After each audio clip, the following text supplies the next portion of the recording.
Bago natin simulan ang kwento, ay baka naman huwag niyong i-skip ang ads ng ating video upang sa gayoy sisipagin tayo sa pag-upload.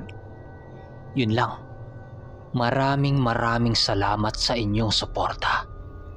Simulan na natin.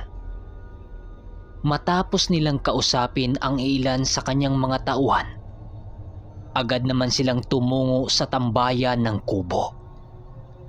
Makalipas ang mga oras, abala naman ang kanyang mga sakop sa mga gawain nito sa pangsariling buhay. At pagsapit ng tanghali, nagpasya itong sinuli na silipin ang labas ng kanyang manukan sa may labas ng bakod. Si Danilo lang ang kanyang isinama ng mga oras na yon upang maglibot sa labas ng farm. Balak niya kasing palakihan ng konti ang lugar ng kanyang manukan dahil may paparating sa kanyang mga manok panabong na bago palang kakausbong.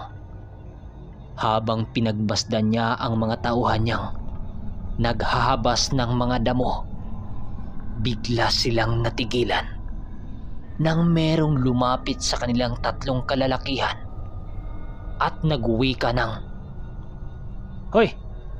Nuli! Nuli bang pangalan mo? Hindi ba sinabi sa iyo ng mga tauhan mo na itigil niyo na ang paghahabas dito? Bakit hindi kayo madala-dala sa mga pagbabanta naming ginawa? Imbis dumami ang mga bumibili sa amin ng mga manok kukunti na lamang dahil puro kayo pagpapausbong ng mga manok mga bulok naman." Wika ng isang lalaki na tauhan sa nagmamanok malapit sa kanilang baryo. Habang nagmumura ang lalaki at nagsisigaw sa kinaroroonan nila Nuli, na natili lamang silang tahimik dahil sa hindi nila ito magawang sagutin, kung kaya't nagpasya ang tatlong yun na umalis na lang sa kanilang kinaroroonan. Matapos ang mga pangyayaring yon, pinili ni Nuling tanungin ang isa niyang tauhan ukol sa mga sinabi ng lalaki. Ayon sa tagahabas niya ng mga damo, na nung isang buwang wala siya, ay tuluyan ng ibinenta ang manukang yun sa tagabayan. Nang pinsan niya, tumigil na kasi ito sa negosyong yon. Magmula nang mabinta sa ibang tao ang lupaing yon, nayayamot ang nakabili sa lupaing yon kapag nasilayan nito ang manuka niya, kahit wala naman silang ginagawang masama. Ayon pa dito, ang iilan sa mga lalaking lumapit sa kanila ay ang utusan ng nakabili sa lupa di kalayuan sa lugar ni Nuli. Dagdag pa ng ilan sa kanyang mga tauhan na ang mga trabador sa manukang yon, paminsan-minsan nasisipat nila itong nagtatapon sa kanilang manukan ng bulok na manok. Nang marinig ni Nuli ang mga sinabi nito ng tauhan niya, walang ibang pumasok sa isipan ni Nuli kundi ang pagkagalit. Ngunit pilit niyang sinabi sa kanyang mga tauhan na magpakumbaba lamang at huwag makipag-away, lalo na't may mga pamilya ang iilan sa nagtrabaho sa kanya. "Pasensya na ho, amo, dahil hindi namin kagad nasabi sa inyo. Sinabi namin ito sa inyo kasi baka mamaya may mangyayari pang masama sa mga alaga natin, tapos kami pa ang mapagbintangan nyo na hindi namin inalagaan ng maayos.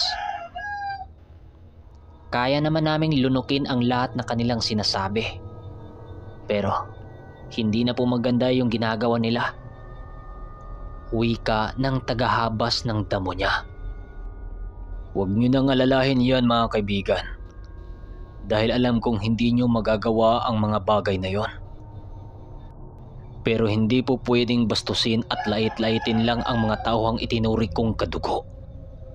Kagaya ng mga nangyari sa mga kasamahan nyo sa kabilang baryo, ipagtatanggol ko kayo kahit anumang mangyayari. Sagot naman ni Noli. Nang marinig ito ng mga tauhan niya, patuloy naman ito sa paghabas ng mga damo sa paligid. Kailangan kasi nilang malagyan ng bakod ang lugar na yon sa panahong yon dahil may paparating na mga manok na ilalagay doon. Matapos nilang mag-usap, agad namang tumulong si Noli sa pag-aayos ng mga bakod. Pagdating niya sa unahang parte ng manukan, biglang uminit ang ulo ni Noli nang masipat niyang pinagtatadyakan ng tatlong lalaking yon ang mga bakod na dapat na nilang ilagay sa lugar, at ang malala pa, ang mga manok niyang wala pang bakod sa lugar ay isinama. Dali-dali nila itong nilapitan ni Danilo na halos hindi siya mapigilan ng mga tauhan niya. Nang makalapit na siya sa tatlong lalaking yon, nagwika siya ng, "Huwag niyong pagtatadyakan yan dahil hindi yan lalaban. Okay lang sana kung lupain niyo ito pero hindi. Kung naghahanap kayo ng gulo, sabihin niyo lang dahil nakahanda ako." Matapos itong marinig ng tatlong lalaki, agara naman itong lumingon sa pinanggagalingan ni Noli. Pagsilay nila dito, laking gulat na lamang ng mga kalalakihang yon nang masipat nila ang panandaliang anyo ni Noli, na anyo ng diwatang si Barangaw. Hindi na nagawa pang magsalita ang mga ito dahil sa labis na pagkatakot sa pagmumukha nito. Pagkaripas nito ng takbo, takang-taka sa kanya noon ang mga tauhan niya dahil animoy nakita ng kalalakihang yon si kamatayan. Kung ganun ang ginawa ng mga demonyong yon sa pamilya nyo, doon pa lang kayo pumalag. Mas mabuting nasaktan ng lumalaban kisa naman hayaan nyo lang ang nais nilang gawin sa inyong pagkatao. Hindi yan magbabago kung hindi mo ipakita sa kanila ang inyong tapang. Sagot naman ni Noli. Matapos nilang mag-usap, pinili ng mga tauhan niyang ituon na lang ang kanilang wisyo sa kanilang trabaho. Ngunit sa pagsapit ng 3:00 ng hapon, biglang bumalik na naman ang tatlong lalaki. Nakasama na nito ang ulo sa manukang kanilang pinagsiserbisyuhan. Ang ilan sa mga ito ay may dalang mga pamalo at mga kadinang may nagsisitalasang patalim, at ang iilan naman ay may dalang talibong na hawak-hawak ng mga ito. "Mga kaibigan, lumayo na muna kayo," wika niya sa mga tauhan niya nang lumapit ito sa kanya. Paglapit ng mga ito kay Noli, agaran din namang nagwika ang isa sa mga ito ng, "Talaga bang hindi nyo talaga itigil ang paghabas nyo dyan? Kailangan pa bang gumamit kami ng dahas laban sa inyo?" Wika ng lalaki. Habang nagsasalita ito, patuloy nitong inihampas ang dala nitong mga pamalo sa lupang kinatayuan nito. Ang hawak na pamalo ng mga ito ay may 3 nakausling mga patalim na para bang tutungo ito ng digmaan, nang siyang labis na ikinabahala ng mga tauhan niya. Akmang susugod na sana ang mga tauhan niya papunta sa mga lalaki habang may daladalang mga lagaraw nang mapahinto ito nang sinigawan ito ni Noli. "Huwag kayong makisali. Hindi kailangan ng init ng ulo dito," wika niya sa mga tauhan niya. Makalipas ang ilang mga minuto, Patuloy pa rin sa pagsasalita ang lalaking yon, na para bang ang tingin niya kay Nuli ay hampas lupa. Hindi naman nagawang sumagot nila Nuli, gawa ng ayaw niyang manaig ang galit sa kanyang isipan. Kaya niya kasi yung tapatan ora mismo kung kanyang nanaisin. Ilang hakbang pa ang lalaking yun sa likuran ni Nuli.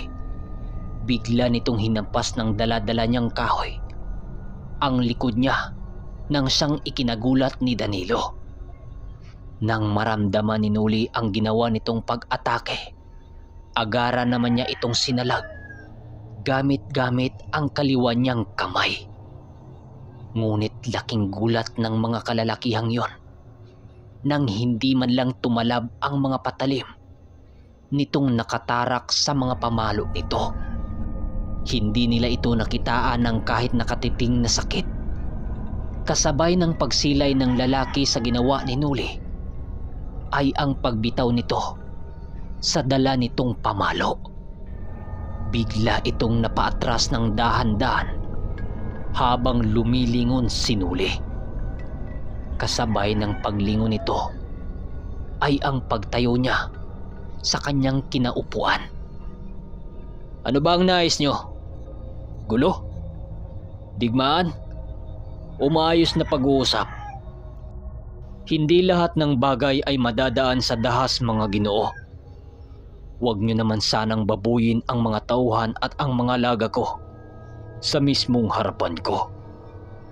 Salamat kayo dahil pinahintulutan ko pa kayong tumayo dyan sa inyong kinaroroonan na hindi natatapyas ang mga ulo. Huwag niyo kong subukan dahil iba akong kaaway." Wika ni Nuli. Ano naman ang pakialam namin sa inyo?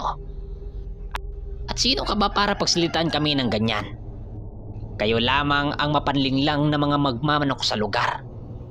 Dahil lahat ng parokyano sa inyo. Kung kaya't, huwag kayong mag-astang naapi at nakakaawa.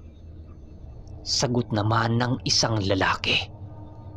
Kasabay ng pagwika ng lalaking yon ay ang pagkulay asul ng mga mata ni Nuli. Bigla ding umapoy ang kanyang batok nang siyang labis na ikinagulat ng mga naroroon. Hindi pa ito napapansin ng mga kalalakihang kanilang kalaban, kung kaya't hindi nito nagawang makaalis sa kanilang kinaroroonan. Nang masipat nitong nagagalit na noon si Nuli, agad din namang sumugod ang mga ito. Dala-dala ang kanilang mga sandata. Walang pagdadalawang isip na lumapit ito kay Nuli upang patayin ito. Nang masipat ni Nuli na papalapit na ang mga ito, pinili nitong tumayo lamang sa kanyang kinaroroonan at upang salubungin ang pag-atake ng mga ito.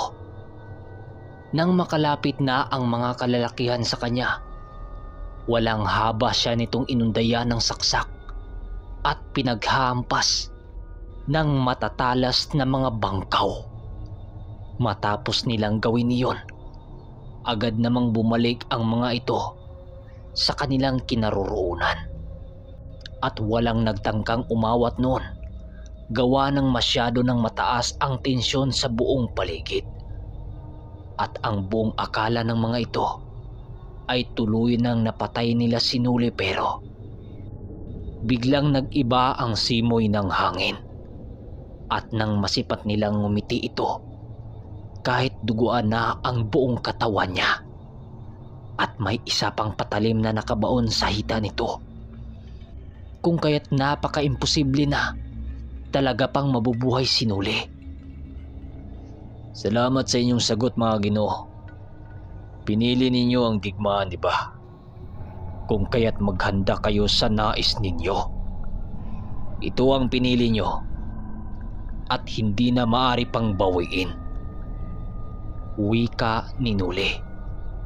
Sa sobrang lumanay ng busis ni Nuli, halos hindi maramdaman ng mga tauhan niya ang tama nito sa kanyang buong katawan. At ang iba naman ay nagsisisigaw, gawa ng maging ito ay inaakalang patay na ang kanilang amo. Pagbunot ni Nuli sa isang patalim sa kanyang hita, biglang umagos ang napakaraming dugo na nanggagaling sa katawan nito. Pero laking gulat na lamang ng mga lalaking yun nang masipat nilang biglang natuyo ang dugo nito sa katawan at nagkulay asul.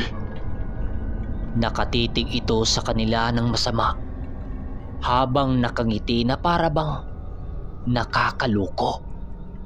Si Danilo noon, alam niyang ginagawa lang ito ni Nuli. Natablan siya ng patalim dahil ayaw lang nitong tawagin siyang isang aswang sa kanilang baryo. Dahil matik, iba ang makikita nila kapag nagsiseryoso siya. Ilang minuto pa ang lumipas. Biglang tumayo si Nuli sa pagkakabagsak sa lupa at naglalakad pabalik sa kinaroroonan nila Danilo. Bago pa man ito tuluyang tumalikod sa mga lalaki, ay bumitaw ng sinyas itong si Nuli bilang babala sa mga ito sa pagsapit ng takip silim.